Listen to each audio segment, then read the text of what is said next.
What's going on, YouTube? This is BBSP. This is my assessment of the fight between Deonte Wilder and Tyson Fury. See, I gotta say, man, that was one good ass fight. I ain't gonna lie, that's one good ass fight. Both fighters show grit. Both fighters show heart. And yeah, man, it was one of the most entertaining heavyweight fights I've seen in I say about 2 decades, man. Because when you think about it, man, like hype, the hype that's surrounding this fight, right? It's pretty big. It's pretty huge. I didn't realize it was this huge until this past couple days, man. But yeah, as we all know, Tyson Fury won by a knockout in the second round. I mean, what the hell am I thinking? What was it? Ninth round? It was no, it was the 11th round. 11th round KO. It's just I watched it. From start to finish. I watched it on my Wi-Fi phone. Very little Wi-Fi I have, and everything. You know what I mean?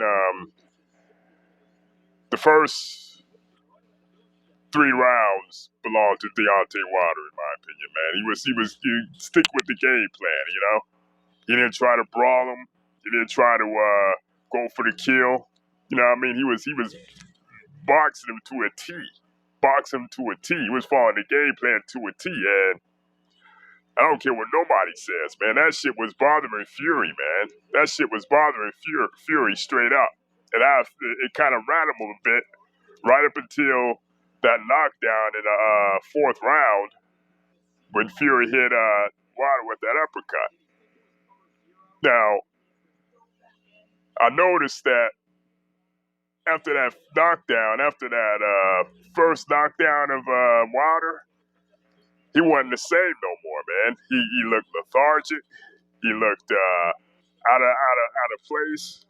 He just looked very. He didn't look sharp after that first down, and more particular after the first the first 3 rounds. The first 3 rounds, it seemed like Wilder. Each round, it seemed like he was going back to that brawling style of boxing, and he strayed away from the game plan. And I think he tired himself out as the later rounds went down. Now he did score them 2 knockdowns. I'll give him that. You got to give Wilder that, man. He scored them 2 knockdowns, and he definitely had some. He definitely had some going. I thought, be honest with you, after them 2 knockdowns, I thought Wilder was gonna win the fight. I thought Wilder was really gonna win the fight. But as I see the fight progress, round after round and round and shit, I watched Weezy Bang. I watched Bang's live stream last night, and he made some good points, man. Wilder put on too much weight, and I think that affected his stamina for the later rounds, man. Because you got to think about it, man. Like when you consider that second fight, and I don't care what nobody says, there was some real suspicious shit going on with that. When you consider how the fight transpired and what happened, especially with the gloves and shit. The gloves. That was a whole entire situation where you couldn't tell me that wasn't no shady BS going on. You couldn't tell me you couldn't tell me there wasn't no shady BS going on. I don't know about the water. I'm not going to speculate about that shit. The water is a whole nother thing, man. The water is a whole nother thing. All right. But for me, It seemed like Wilder, just like Bang referred to on his live stream, right? It seemed like he put on too much muscle and that affected his stamina. See, boxing, you don't have to put on that much mass and muscle. It's about stamina and it's about quickness and yeah, man. I mean, I don't understand it. I don't get it. I don't understand it. I don't get it at all. You know what I mean? It's like how why did he put on all that weight? I mean, I knew he wanted to get bigger to take some of Fury's punishment, but I think he might have overdid that shit. He might have overdid that shit. You understand? Because I don't, it's crazy. Like some of these boxers, man, they don't understand what it takes actual training to actually get ready for a fight. You gotta have stamina, you know what I mean? Boxing has very little to do with weight training and a lot more to do with technical training. You know, working with going north and south, working on that jab, working on them quickness. But it seemed like to me, Wilder's camp had a game plan, but that game plan went astray once Wilder started to tire out, and it did no wonders, when Wilder got knocked out in that fourth round. Now, like I said before, he did come back and knock Fury out twice. And like I said again, I thought for sure he was going to win that fight. Thought for sure he's going to win that fight, man. But as the, when I observed and watched the rest of the fight, it just seemed like, they let him go.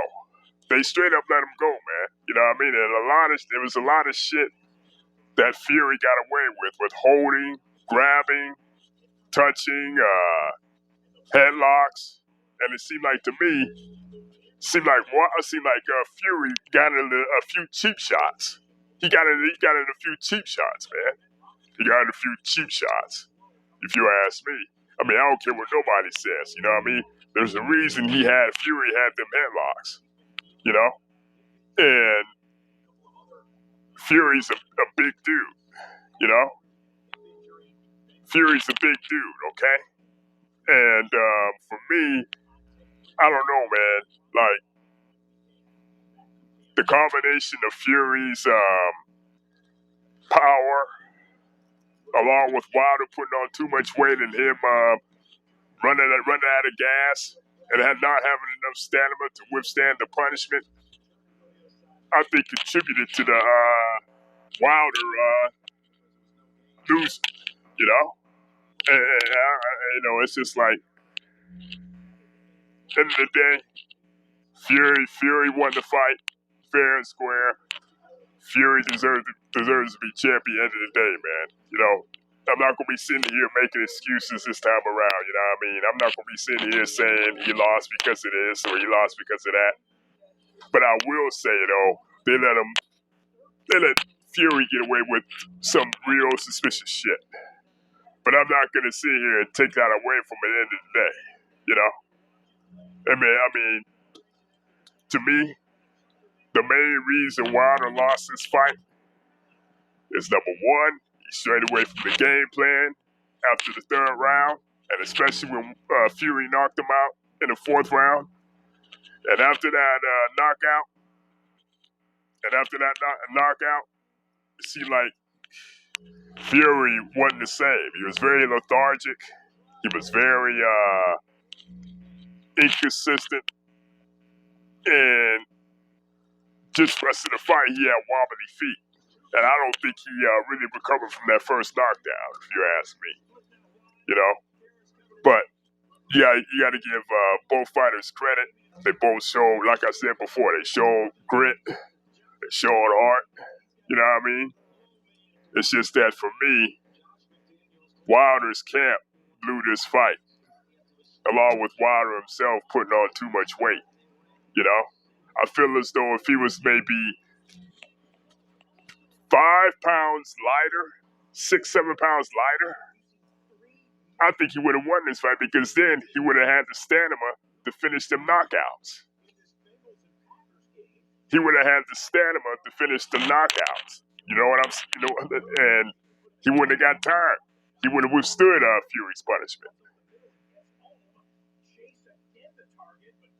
It's crazy, man. Like, you know, and you know what? I knew this was coming, man. I knew this was coming. You know what I mean? As far as we got our own people out here once again capping and once again shoe tapping, rooting for one of their own to fail because they want to feed into their punk ass narratives. You know? I mean, this dude is a hater, man. You got a lot of haters. You got a lot of haters in this world, man. Why do you think I root for LeBron James? Why do you think I rooted for Floyd Mayweather, man? You know? It seemed like old people, man, want to see us get shitted on. And I'll never for the life of me understand it, man. That's why I rooted for Wilder, okay? That's why I wanted him to win this fight. You know what I mean? It's like always our own. It's always our own that's wanna shit on us. They want to shit on us for no, you know. They don't want to see us succeed, man. You got a lot of envious and jealous ass people in our own community, man. You know. Now I see all the memes and people making fun of Wilder with the previous fight, and this time it's gonna be 10 times worse and shit. But hey, it's a damn shame we got so many tap dancing, we got so many buck dancing, shucking and jiving type people in our community, man. You know, and it's fucked up. But at the end of the day, Deonte Wilder is a champion at the end of the day. Despite the fact that he lost the fight, he's a champion. He stood tall, you know what I mean? And he stood on his shield, you know? Despite the fact that he didn't win the fight, he showed he could stand on his shield, and he showed that even in defeat, he's a champ. He's a champ in my book, man. He's a champ in my book. So that's just, that's just a brief breakdown of the fight, man. You know, it really didn't go the way I anticipated, the way I was hoping it would. But end of the day, you got to give Tyson Fury credit, man. He fought good. He fought a good fight. He did what he had to do, and he's world champion, man. You know, and I'm wondering now who is in line to face him next. Ruiz and White, I'm not so sure. Anthony Joshua, but I don't know. Tell me, I mean, I really haven't been paying attention, to be honest with you, to the boxing division, to the boxing, to the heavyweight division, particularly with that. So, I don't know, man. I don't know. Pay attention, man. Somebody tell me who's in line to fight Fury next. I know Ruiz and White were contenders, and maybe Anthony Joshua, but I can't really think of none after that. Like I said, could somebody fill me in on what the heavyweight division looks like nowadays, man? Who's in line to face him next? But that's all I got for y'all, man. It was a good fight. End of the day, the better man won. And I'm not in any excuse business, even though I think there was some undercover shady crap going on, shady BS during the fight with him and them headlocks. I think he did. I think Fury did some cheap shot shit during those headlocks. But hey, I'm not going. That's crying over spilled milk, man. But tell me what y'all think.